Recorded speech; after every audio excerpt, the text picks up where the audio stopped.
আসসালামু আলাইকুম, আমি শাকিল মাহমুদ সুনাম। বর্তমানে পড়াশোনা করছি বুয়েটে। আজকে একটা ছোট্ট বিষয় নিয়ে আলোচনা করব যে বুয়েট অ্যাডমিশন টেস্ট বা আরও অন্যান্য অ্যাডমিশন টেস্টে যে আমাদের একটা চান্স পাওয়া স্টুডেন্টের যে চান্সটা মিস হয়ে যায়, তার একটা ছোট্ট বিষয় সেটা তুলে ধরার চেষ্টা করব। প্রথমত হচ্ছে পড়াশোনার রেগুলারিটি মেনটেন করা।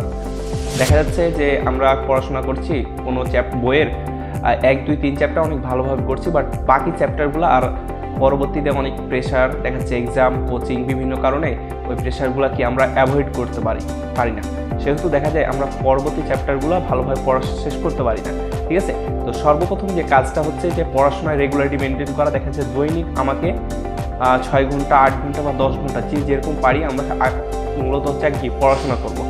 দ্বিতীয়ত হচ্ছে যে আমার নিজের সিলেবাসটাকে আগে শেষ করব। দেখা যায় যে বুয়েটের অ্যাডমিশনে 5% কোশ্চেন আছে, যেটা আইআইটি বা জেই বা আদার্স থেকে, বাট আমার বইয়ের কি 95% কোশ্চেন আছে কি আমার বইয়ের সিলেবাস থেকে। তাহলে আমার প্রথম টার্গেট করা উচিত যে 95% থেকে যদি আমি 70% অ্যান্সার করি, তা বুয়েটের চান্স কনফার্ম। ঠিক আছে, এখন 95% থেকে 70% অ্যান্সার করা খুবই সহজ, কিন্তু দেখা যায় যে ওই 5% করতে গিয়ে আমার নিজের সিলেবাসটাই আমি শেষ করতে পারি না। দেখা যায় তখন চান্সটা মিস হয়ে যায়। আরেকটা হচ্ছে যে আমাদের অ্যাডমিশনের সিলেবাস হচ্ছে আমি যেখানে অ্যাডমিশন দিব তার কোশ্চিন ব্যাংক। ঠিক আছে, এই কোশ্চিন ব্যাংকটাই হচ্ছে আমাকে কি দিক নির্দেশনা দেবে আমি কোন টপিক বেশি গুরুত্বের সাথে পড়বো, কোন টপিকস আমি কম গুরুত্বের সাথে পড়বো। তাই আমাদের উচিত যে কোশ্চিন ব্যাংকটাকে ফলো করা। ঠিক আছে, দেখা যাচ্ছে যে আমি একটা কোশ্চিন ব্যাংকের প্রশ্ন একবার ঠিক ওইরকমভাবে আসছে, তাহলে কি হবে, দেখা যাবে যে কোশ্চিন ব্যাংকটা ভালো করে অ্যান্সার করছে আর ওই কোশ্চিনটা কি অনেক কম সময়ে সলভ করবে।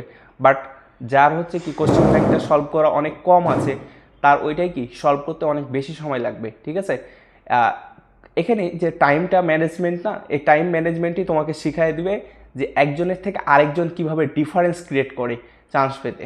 ঠিক আছে, তাই আমাদের উচিত যে কোশ্চিন ব্যাংকটাকে সিলেবাস হিসাবে নিয়ে আমাদের প্রত্যেকটা টপিকস গুরুত্বের সাথে পড়া।